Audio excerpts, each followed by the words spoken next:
or something like that. So every now and then you'll get a good cheese curd, but it's not like every 3.5, 3 blocks away you get a good Culver's. Just how much are you looking forward to going back home and playing? I'm hyped. I mean, I already got about like 30 tickets. I think I need another like 40. So I'm trying to like kind of scrounging the guys for a couple. But no, I mean, I'm super pumped to go back and play over there. I think I'm 1-1 there right now from high school. Yet we lost our state championship my freshman year, so got to beat 500. Your role is the same as it was when you played there 2 years ago. Yep. I think you obviously would acknowledge that you're a significantly different player. Mm-hmm. What does it mean to you to go back and feel like this version of yourself having a chance to play? Yeah, I mean, I'm just excited to go and play with a lot more confidence than I had back then.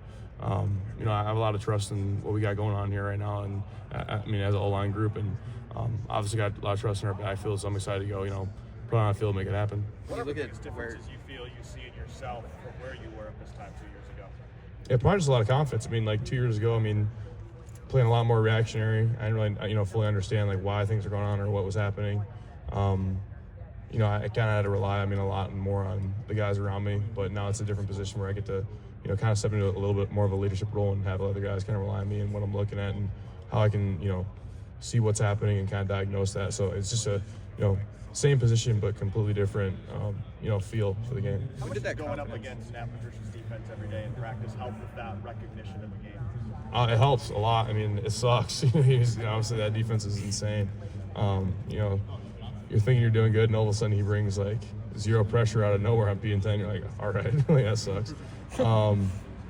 But no, he's a fantastic, coordinator and even a better mind. He'll come around and he'll ask like, you're all good, like all the time. You good? You good? You just gotta kind of understanding more about even my position, because he coached O-line before as well. So he obviously knows a lot about us, and he's like, if you ever want to learn football, come and let me know, because he knows everything, not just defense or D-line or D-backs, but he knows everything about the game, so it's pretty cool. When did that confidence develop? You were kind of talking about being more confident. When did you kind of feel yourself start to become that confident guy that you are now?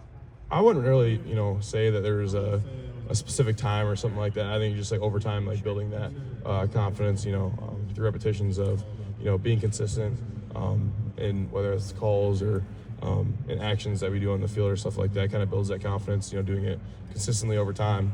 But yeah, like being in a position where I'm at now, I obviously have a lot to grow yet, a lot to learn yet, and a lot more confidence, to continue to have. But as of right now, I feel like I'm in a pretty good spot. Carson, are you surprised that there's struggles there?